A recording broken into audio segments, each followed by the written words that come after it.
waiting for something right now, trust that God's timing is the best.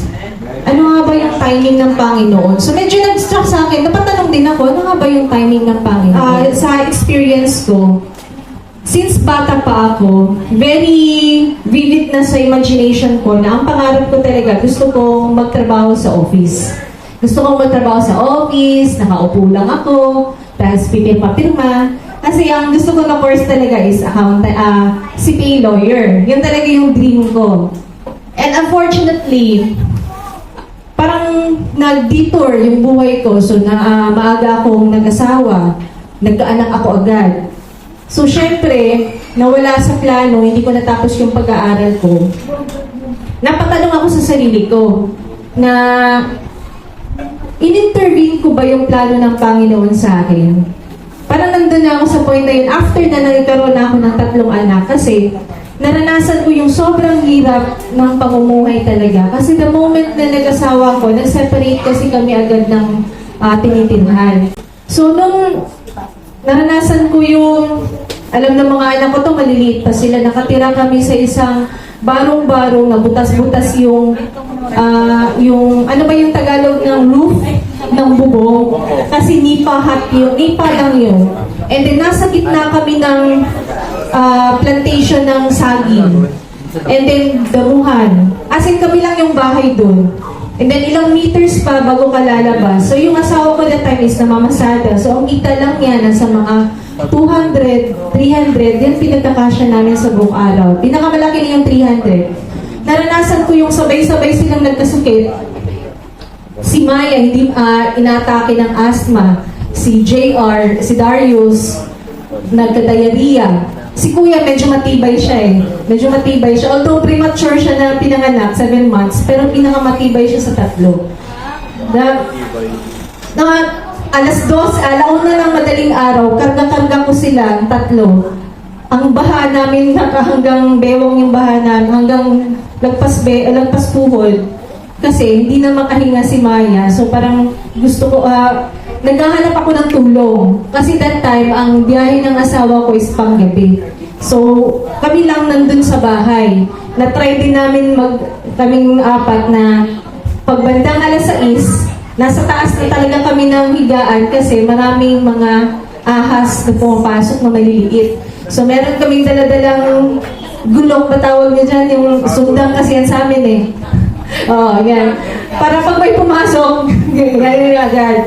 So, ang dami namin karanasan dati. Kaya na-realize, kino-compare ko yung sarili ko na yung mga kabatch ko nasa ibang bansa na, mga graduate na sila. Tapos ako, housewife, yung situation ko, naglalabada. Na-try ko yun at kinakahiya ko yung sarili ko kasi ako, second honor ako lagi, third honor, ganyan. Hindi ko nakuha yung valedictorian naman. Pero I am doing well sa school, tapos in-expect ko na dapat may marating ako sa buhay. So, for 10 years, akala ko talaga walang pag-asa. Actually, 12 years. Kasi iniisip ko, nasa bahay lang talaga, wala na akong future. Eto na talaga yung buhay ko. Pero, dito na ako parang ko siya na, ang trabaho ko ngayon, ito yung pangarap ko ngayon, noon. Yung trabaho ko ngayon, nakaupo na ako sa lamesa, pirma ako. Hindi naman ako graduate. So parang napatanong ko sa Panginoon, ba't ako nagkaroon ng magandang trabaho, Lord? Hindi ako graduate.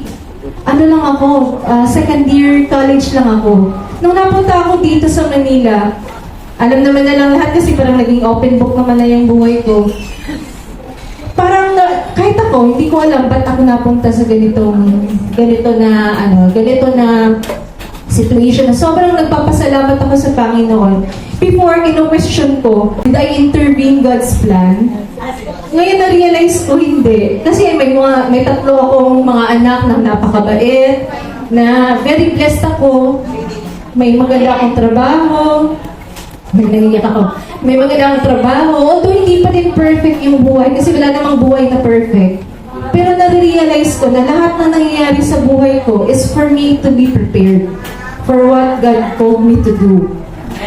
Yan yung na-realize ko. Kung meron na mga challenges ngayon, I take it as a lesson in every journey. Hindi na siya yung tatanungin ko na, bakit ako Lord? Ba't ako, hindi naman ako masamang tao? But minsan kasi, kung questionin natin yung Panginoon, ba't ganito yung nangyayari sa buhay ko? Ba't ano naman ako, right?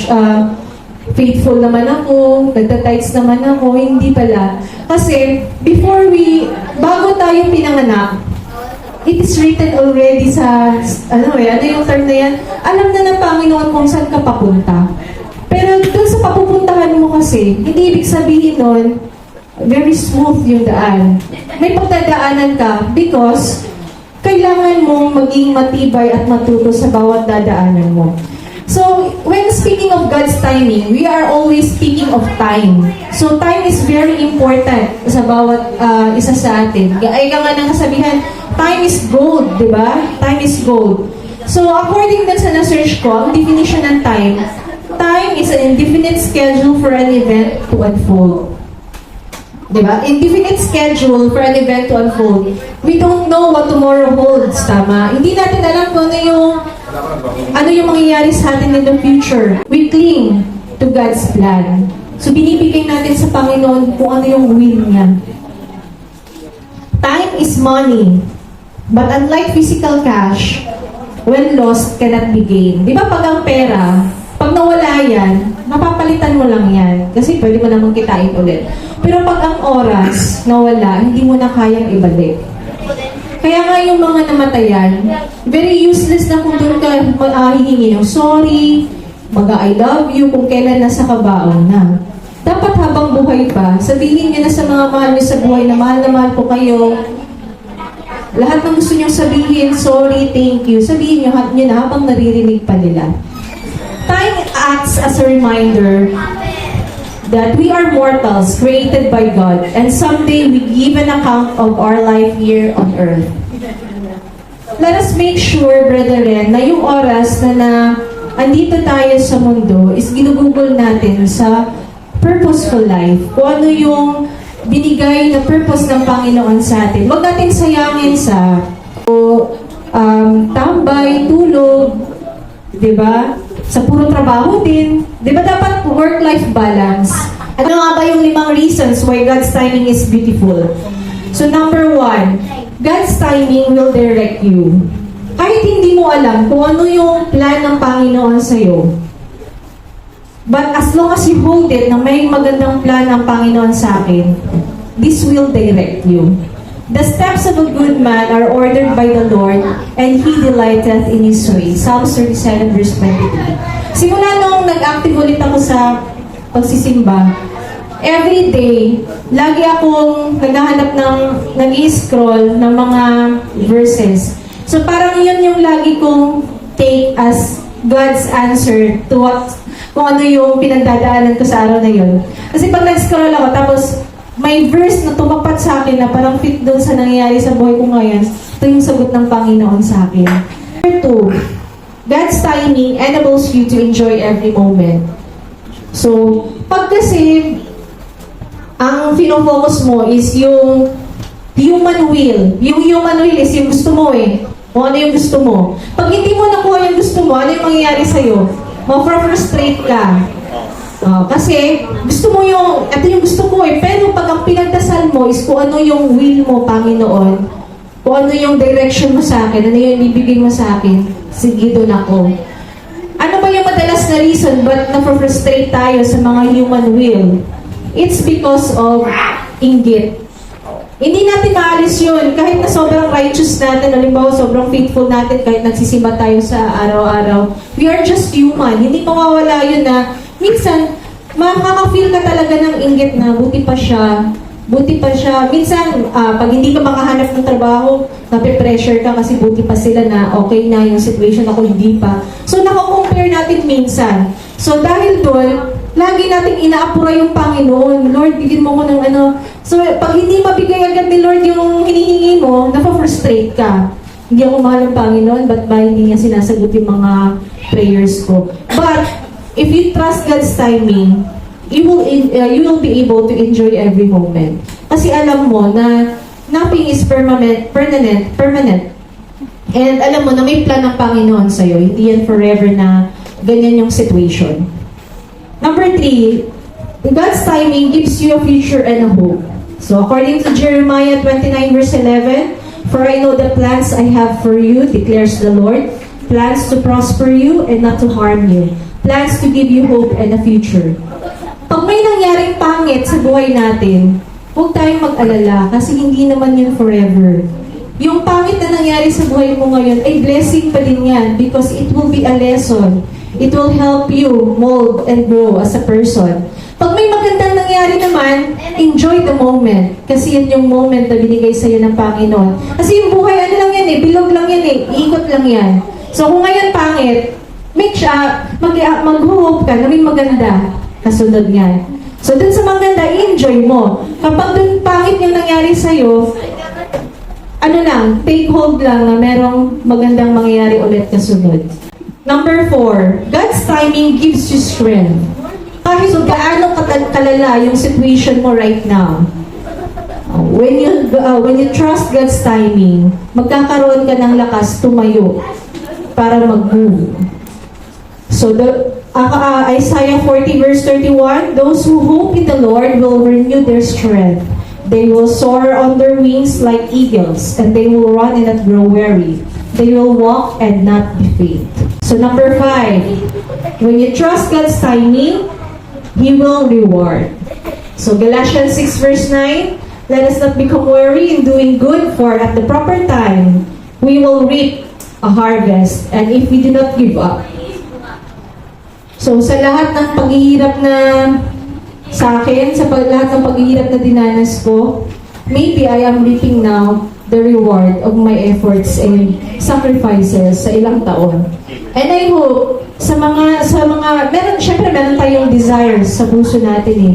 So yung desires na yun, kung hindi pa man mabigay ng Panginoon, I trust God's timing, na in time, He will give me what my heart desires to also. So ngayon, naiintindihan ko na yung post na yan. 3 years, minsan nga, siguro mawawala na kayo ng pag-asa, pero isipin nyo yung mga tao sa Bible, ganun kahaba yung inintay nila. Si David, 15 years yung inantay niya bago siya naging hari. And then si Sarah, bago siya nagkaroon ng anak, 10 years ang inantay niya from the moment na sinabihan siya ng Panginoon na magkakaroon ka ng anak. So again, if you're waiting for something right now, trust that God's timing is the best. When the waiting takes too long, ang sobrang haba ng inaantay natin mga kapatid, wait with patience. Accept God's timing. Learn to rely on God. And from seed, alalahanin nyo, sa bawat pinupunlaan nyo, may i-harvest kayo. So yun lang lagi yung tatandaan natin mga kapatid. Your soul is your mind. Your will is your emotions. When the word gets rooted in there and begins to change your mind, it begins to heal your emotions and turn your will away from self-will.